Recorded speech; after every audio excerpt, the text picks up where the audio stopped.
Administering DNS. No discussion of DNS would be appropriate without an in-depth look at administering your DNS server.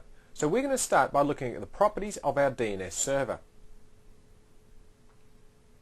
So we'll click on Start, Administrative Tools, and then we'll launch the DNS.wmv. Now to get to the properties of our DNS server, we'll right-click on our DNS server and we'll select Properties. Now up here you can see we have 7 tabs and we'll go through them all one by one. Now our default tab, the Interfaces tab, is where we can set which network interfaces we want to have DNS listen for DNS queries. Now the default here is to listen on all IP addresses. Now in our case we only have the one single network card, but if you are running multiple network cards in your server you can leave the default and it will listen on all network cards, or you can select a specific network card by choosing only the following IP addresses and then punching in your IP addresses here, clicking on Add, and then they'll be brought down into this window below. On the Forwarders tab, this is where we can set additional DNS servers to which this DNS server will forward its queries that it cannot resolve locally. Now I'm not going to go any further into this topic as we have a complete video on forwarders later in this DNS series. Now on the Advanced tab, this is where we can set options that affect the advanced configuration of our DNS server. Now at the top here we can see the version of our DNS server. Now underneath here in our server options window we've got a few very important options. Now in most cases you're going to leave the defaults as they are, but we'll go through them each now and then you can make up your own mind. Now our first option here is to disable recursion, which as it says also disables forwarding. Now by default recursion is enabled for the DNS server service. If recursion is disabled, the DNS server service will always use the referral or iterative method regardless of the client request. Now Windows 2003 DNS servers can, and by default do, use recursion to query other DNS servers on behalf of the requesting client by contacting all of the DNS servers it can in turn to find the answer. Now in contrast, the root servers use an iterative response, which basically says, hey, go and ask that server over there for the answer because I'm not going to do it for you. But recursive lookups continue until the server receives an authoritative answer for the queried name. Then this DNS server will forward this answer in a response to the original query from the client that requested it. Now generally you would only disable recursion if you only want the DNS server to only manage internal names, or the server perhaps is unable to resolve any external names. Now in this case our clients would be expected to try another DNS server to resolve those names. The bind secondaries option, which is enabled by default, adds support for the fast transfer format during zone transfers. Now if you happen to be using Windows only DNS servers, I'd leave this box checked to maximize your DNS zone performance. Now the only reason you'd want to uncheck this box is if you're also transferring zones to bind servers running version 4.9.4 or earlier, which do not support the fast zone transfer format. Now fail on load if bad zone data determines whether we force our DNS server to parse zone files strictly. Now by default the DNS server service will log data errors and just ignore any errors that are contained in our zone file and continue to load it anyway. Now if we check this box, it will prevent the DNS server from loading a zone that contains an error. Now the default is disabled and I recommend that we leave it that way. Now round robin allows us to set up multiple host records for a given host name and have the DNS server dish out those IP addresses in order. So let's say that I have 3 servers that I want to load balance as a single web server. Just by leaving the default setting of round robin enabled and creating a few host records, we can have a poor man's load balance server.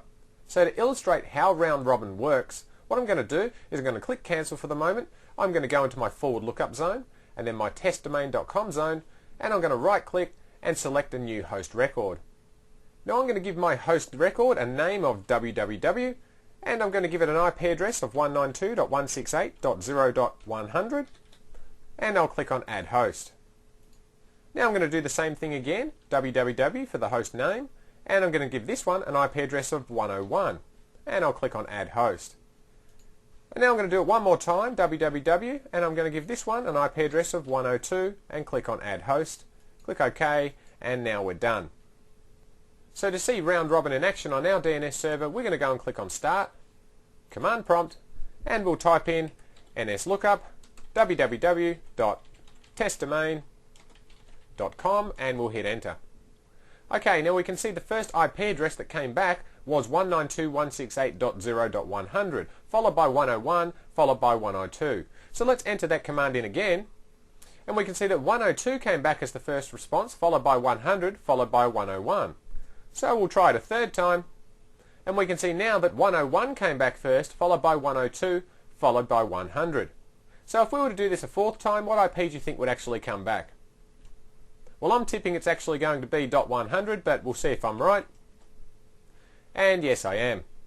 Now, round robin will repeat this sequential dishing out of IP addresses on a continual basis, which certainly can alleviate a busy server by distributing the load to our different servers.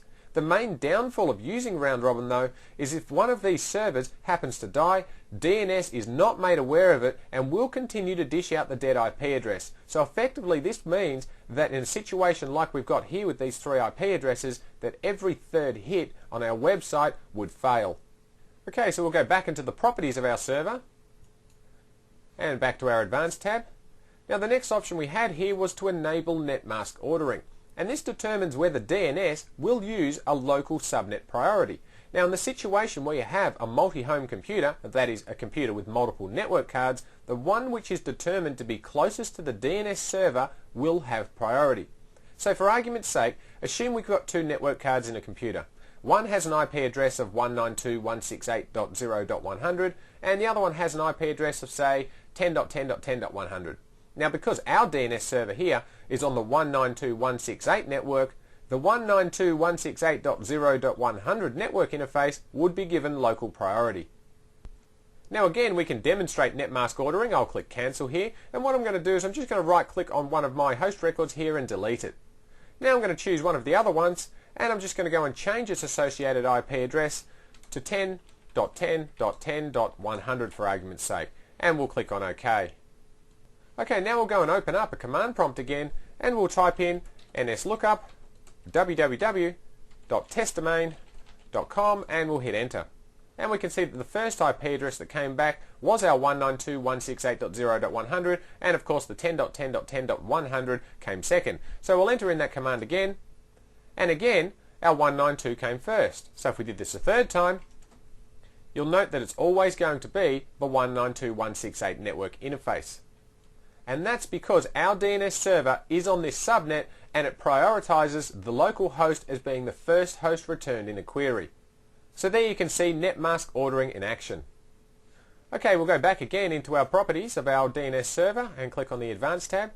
And our final option here was to secure our cache against pollution. Now leaving this option to its default setting of enabled will let our DNS server attempt to clean up responses to avoid cache pollution. Now this setting eliminates adding unrelated resource records that are included in a referral answer to the DNS cache. Now if our DNS server discovers that a referred name is insecure or it's potentially bogus, it will discard it. Now our DNS server will check the response that's been given in a referral to see if it came from the same DNS domain name which the original request was for. So for example, if our DNS server sent out a request for a web server at nec.com and the response comes back as something outside that domain structure, such as the web server from compact.com, then the DNS server won't cache the response. Now DNS by default will use the multi-byte Unicode 8-bit translation encoding scheme, although you certainly can change this to an ANSI scheme if you feel you have the need. Now by default, Active Directory integrated DNS servers use information stored in Active Directory and in the registry to initialize and then load any zone data for use at the server. But if you wish, you can certainly change this so the DNS server boots from simply a file or from the registry. Now non-Active Directory DNS servers will initialize from the registry information. Now if you do use the file must be a text file named boot, and it must be located on your DNS server in your system root system32/DNS folder. Now we can also enable the cleanup of old records. Now if we enable this setting, the default will be set to 7 days, but you can certainly change this setting if you wish. And with regards to all of the settings that we see here on the Advanced tab, if we totally muck everything up on this tab and we've forgotten what the original settings were, we can click Reset to Default and everything will be back the way it was when we first installed our DNS server. Now on our Root Hints tab, this is where we can set the IP addresses of the root DNS servers. Now this information has been populated for us automatically when we first installed our DNS server, and it's not recommended that you change these. But if for some reason your copy happens to be modified or corrupted, you can certainly edit these if you wish. So to change one, we just simply highlight an entry and we'll click on Edit, and then we can change these records if we like. Now our Security tab provides us with the standard Windows access control list where we can assign permissions to users or groups to determine if they're able to create, modify or delete any of our objects on our DNS server. Now by default, only members of the administrators, domain admins, enterprise admins and the DS admin groups can make changes to our DNS server. Now on our monitoring tab, we can perform some basic tests against our DNS server. We can choose from a simple query or a recursive query, or we can perform both. So to run a test, we'd simply click on Test Now. And then the results will be displayed in the test results window at the bottom. Now we can also schedule automatic testing at certain intervals if we like. Now this does default to 1 minute, and I certainly wouldn't recommend that you test your DNS server every 1 minute, but you can certainly change this if you like. I'd set it at something like an hour or a couple of hours, but that's entirely up to you. On the Event Logging tab, this is where we can tell our DNS server to write records to the event log when errors or warnings occur. Now the default is to log all events, but you can choose to have no events, errors only, or errors and warnings. Now I recommend that you leave the default setting to all errors, because when dealing with troubleshooting an important service like DNS, I prefer to have as much information on hand to assist me, so I'd leave this setting at all events. Now our Debug Logging tab is where we can tell our DNS server to log to a text file the packets that are sent to and from our DNS server. Now take note though, debug logging on your DNS server will slow down its performance, so only use it for troubleshooting and turn it off during normal use. Now by default it is disabled, but we can enable it by checking the log packets for debugging box. Okay, so with debug logging enabled, we can then log packets traveling outbound from our DNS server or coming inbound to our DNS server. We can also provide logging based on whether the packet is a UDP packet or a TCP packet. Now for the most part, DNS uses UDP, so you'd probably enable this one if specifying protocols. TCP is used for zone transfers and very large responses, so depending on what you're trying to troubleshoot, use that as a guideline. Now we can also filter on packet contents, such as DNS queries or transfers, dynamic updates, or notifications to other DNS servers that our zone data has changed. Now similar to our packet direction, we can also log packet types, whether it's a request for something or whether it's a response to a request. Now we can also log the details and filter out our packets by specific IP addresses if it happens to be a specific host that we're trying to debug. Now here, under the log file box, you can specify a path and a file name for the debug log file. Now if you just enter in a file name here and you don't enter a path to the file will be saved in the system32/DNS directory. Now finally at the bottom, we can also set a maximum size that we want to allow our log file to grow. Now if this maximum size is reached, then the file will be overwritten, starting with the oldest records first. Okay, so that's the properties of our DNS server. So what we'll do now is we'll click on Cancel, and we'll go and right click on our DNS server, and we'll take a look at the right click context menu. Now our first option is to configure a DNS server, and this simply restarts the Configure a DNS Server wizard that we used when we first installed a DNS server early in this video series. Now our next option is to create default application directory partitions. Now an application directory partition is a directory partition that's replicated only to specific domain controllers. Now a domain controller that participates in the replication of a particular application directory partition only hosts a replica of that partition. And only domain controllers running Windows Server 2003 can host a replica of an application directory partition. Now one of the benefits of application directory partitions is that for redundancy, availability or fault tolerance, the data in it can be replicated to different domain controllers in a forest. This data can be replicated to a specific domain controller or any set of domain controllers anywhere in your forest. And that differs from a domain directory partition in which data is replicated to all domain controllers in a domain.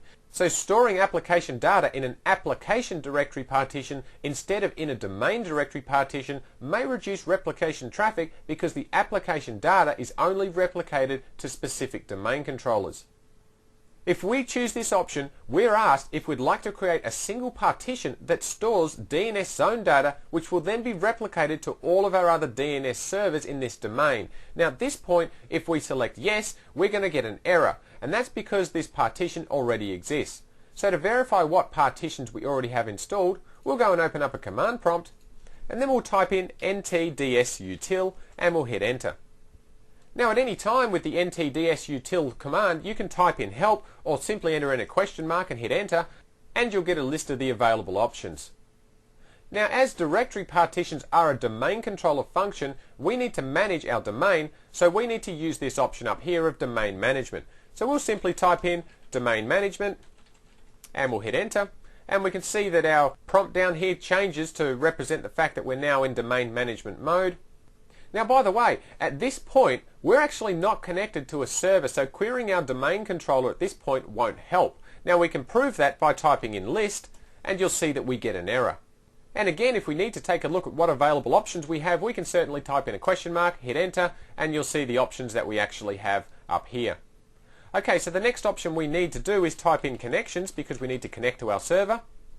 And now we need to specify the server that we want to connect to. So we'll type in connect to server, followed by the name of the server that we wish to connect to. Now in our case, this is server 01, so we'll hit enter. And you can see now that we're connected to server 01 using the credentials of the locally logged on user, which in our case is the administrator account. Okay, now that we're connected to our server 01, we need to type in quit to get back into the domain management section. So now to find out what partitions we have, we can simply type in list and hit enter, and we get a list of the directory partitions we have. Now directory partitions is rather out of scope for our discussion on DNS, but if you go and view our videos on Active Directory sites and replication, we discuss this topic in more detail. Okay, so we'll go back to our server, we'll right click, and our next option here is to create a new zone. And this just starts up our new zone wizard, allowing us to create forward or reverse lookup zones. Now this is essentially the same as us right clicking on either of our forward or reverse lookup zones and then creating a new zone. Now we can also set the scavenging or aging properties for all DNS records, and we saw how to do this earlier. Next we can choose to scavenge all of the records in our DNS server immediately by selecting this option. Then updating our server data files causes our server to write changes that are in memory out to disk and store them in the zone file. Now whereas in a normal operation these changes are held in memory and they're only written out to disk at predefined update intervals or when the DNS server is being shut down.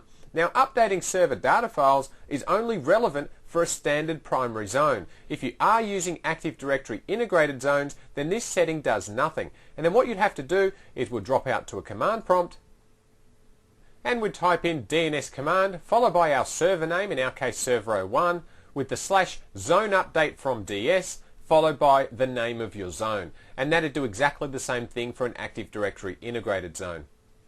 Now our other option here was to clear our DNS cache, which does what it implies, and it clears the DNS server cache. Now we can also perform the same task from the command line by entering in the DNS command followed by our server name with the /clear cache as one word. Now our final option on our menu here was to launch NSLookup, and that will just fire up a command prompt already in NSLookup mode, and that's kind of useful if we're really too lazy to type it in manually. Okay, so that's the properties of our DNS server. Now let's go and take a look at the properties of our zone files. So we'll right click on our forward lookup zone of testdomain.com and select properties. Now on our default tab, which is a general tab, we can see the status of our DNS server, which is running. Now we can pause it over here if we wish. Now the type of server we're currently running is an Active Directory primary integrated zone.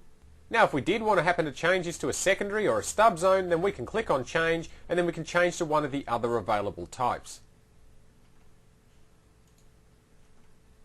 We can also see that this zone is going to be replicated to all DNS servers in our Active Directory domain, which is testdomain.com. But of course we can change it if we wish. We could change it to replicate with all DNS servers in our forest, or just domain controllers in our testdomain.com domain. Now we can also see the dynamic update settings is set to secure only because we are running in an Active Directory integrated zone. But if we liked, we could also change it back to none or to non-secure and secure, although I certainly wouldn't recommend that. If you have the ability to run Active Directory integrated zones, then you should certainly use secure only. And finally down here we have the aging button. Now if we click on this, we can set how long our DNS clients must wait before attempting to refresh their host records with our DNS server. Now Windows hosts will attempt to register themselves with a DNS server every 24 hours or when they reboot. So setting this option here prevents them from doing so, and of course it will save a lot of network traffic, especially in a large environment. So by choosing this box combined with our default no refresh interval of 7 days, this means that our Windows clients will not be able to refresh their DNS host entry for a total of 7 days. And of course down here, after this amount of time expires, then the client will refresh itself in DNS. So after 7 days, host will re-register in DNS. Now if records aren't refreshed, checking this box at the top will scavenge or remove stale DNS records from our DNS server. Now checking this option is a good idea because DNS will remove host records that appear to be no longer in use, or perhaps maybe a user's on holiday or something and hasn't logged in for a while. So this option is recommended from keeping your DNS server from growing unnecessarily in size. So we'll click on OK and we'll move on to our Wins tab. Now here we can select to use a Wins forward lookup, and if DNS cannot resolve a hostname because it doesn't have a host record in the authoritative zone, it will query the Wins server. So let's say we're trying to resolve a computer named bobspc.testdomain.com. If DNS cannot contact bobspc.testdomain.com, it will strip off the testdomain.com portion of the name and then send the Wins server a NetBIOS name request using the host. In this case, it would just be Bob's PC. And if Bob's PC is registered in Wins, the Wins server will return the record to DNS. And then DNS will create an A record or a host record in its zone and then forward the IP address of Bob's PC back to the client that requested it. Now if you do have non-Windows 2000 or 2003 DNS servers such as bind servers, you might want to check the next box, do not replicate this record. Now this is because DNS servers other than Windows 2000 or 2003 don't handle Wins records very well, and you might have zone transfer problems. Now the Advanced button just allows us to cache host names that it resolves, and this will keep these records by default for 15 minutes. Now in the lookup timeout field, this just says that if it doesn't get a response from the first Wins server in 2 seconds, it'll move on to the next one in the list, and so on and so forth. And if it exhausts all of the Wins servers, then you'll just receive an error message. Now on our Zone Transfers tab, this is where we can configure, for example, our secondary servers to receive a copy of this zone. Now by default we will allow zone transfers, but only to servers that are listed on the Name Servers tab. Now this is a good setting as we've already defined the name servers on our Name Servers tab. But if you do want to add some specific servers, you can click only to the following servers and then type in the IP address and click Add. Now we can also allow zone transfers to any server, but that's kind of a security risk, so I would try and keep my choice isolated to one of these two settings here. Now normally a secondary DNS server will contact the primary DNS server every 15 minutes to see if there's been any updates to the zone. Now if we click on the Notify button, we can set our DNS server to contact the secondaries and tell them when an update has occurred. Now this will occur outside of the normal 15-minute update interval and it won't affect it in any way. Now the default is to automatically notify our secondary servers, but only servers which we've specified here in this window below. But of course you can certainly change that to all of our servers that are listed on our Name Servers tab. Okay, our next tab here is the Security tab, and this just provides us with a standard Windows access control list where we can assign permissions to users or groups to determine if they're able to create, modify or delete any of our objects in our zone. Now on our Name Servers tab, we can specify name servers that are authoritative for our zone. Now we can see here that server01.testdomain.com server is listed as our authoritative name server. Now if we wanted to add an additional server, we can simply come down here and click on Add, and then enter in the fully qualified domain name of our server and its IP address, or alternatively we could just enter in our server name and then click Resolve. Now if you do have servers in here that you want to remove, you can simply highlight it and click Remove. Alternatively we can click on Edit, and then we can edit any of these details here. Now finally we have the Start of Authority tab, and here we set the information about the primary DNS server for our domain. Now the first field we have here is the serial number, and this is where secondary DNS servers will compare their serial number against our primary server's serial number, and if this number here happens to be higher than theirs, then a zone transfer will be performed so that the secondary server can have a current copy of our zone. Now this serial number will increment automatically as changes are made to this zone. But if we want to ensure that a zone transfer takes place, we can increment it manually if we wish by clicking on the Increment button. And that'll just ensure that our serial number is higher than that of the secondaries so that a zone transfer will take place. Now next we see the name of our primary DNS server, which as expected is our server01 machine. Now as you can see, our server name does have this trailing dot after it. Now that indicates the full path back to the root. Now in most situations we don't ever see or have to enter this trailing dot when we ping anything or open a web page or anything like that, but DNS does use it behind the scenes. Now next we see the responsible person, and this is actually an email address with the @ symbol replaced by a dot. And that's just so that this email address is valid as far as DNS is concerned. Now the default is set to hostmaster, but we can change that if we wish, and again to be complete we do see the trailing dot at the end. Now our refresh interval here defines how long our secondary servers will check back with this DNS server to see if there's been any changes. Now any secondary servers will check the serial number as we mentioned before, and if there have been changes then it will initiate a zone transfer and pull those records to the secondary. Now if there are any problems performing a zone transfer, then it will retry after the interval it's specified here, which defaults to 10 minutes.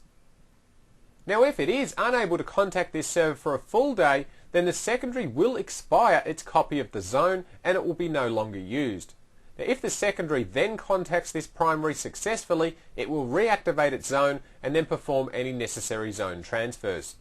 Now the minimum time to live, or TTL, is set to 1 hour, and this means that when a client successfully resolves a host name using this DNS server, it will cache the name and IP address for an hour before it expires. And also down here we can see the time to live for our Start of Authority record itself is going to be kept for 1 hour as well. Okay, that's our forward lookup zone. So let's go and expand, and we'll select our reverse lookup zone, and we'll right click on that and we'll select Properties. Now I'm not about to go through all of these tabs we see at the top here because most of them are identical to what we just saw in our forward lookup zone. The only difference exists on the Wins-R tab. Now on this tab we can specify a Wins server to provide further resolution for reverse queries which are not found in the zone. But Wins isn't indexed by IP addresses, so the DNS service cannot send a reverse name lookup to Wins to get the name of a computer by sending it an IP address. Now because Wins lacks a reverse lookup capability, when DNS receives a reverse lookup request on an IP address, DNS directly sends the IP address in the reverse lookup a node adapter status request. The node status response is received back, and let's say it just happens to be a computer called Bob's PC. The DNS server would then add testdomain.com to the end of Bob's PC, or whatever name that we happen to enter here in our domain box, and it will forward the response back to the requesting client. Now as with the Wins tab we looked at on a forward zone, if you do have non-Windows 2000 or 2003 DNS servers such as Bind, check this box to not replicate this record. Otherwise you might fall victim to the zone transfer problems we mentioned when we discussed the forward lookups earlier. Now the Advanced button is exactly the same as before, just allowing us to cache IP addresses that it resolves, and it will keep them by default for 15 minutes. And we also have the same Wins server lookup of 2 seconds before we'll receive an error message. Okay, in this video we've looked in detail at the properties of our DNS server and the forward and reverse zones. We've discussed the advanced configuration and using logging to troubleshoot DNS.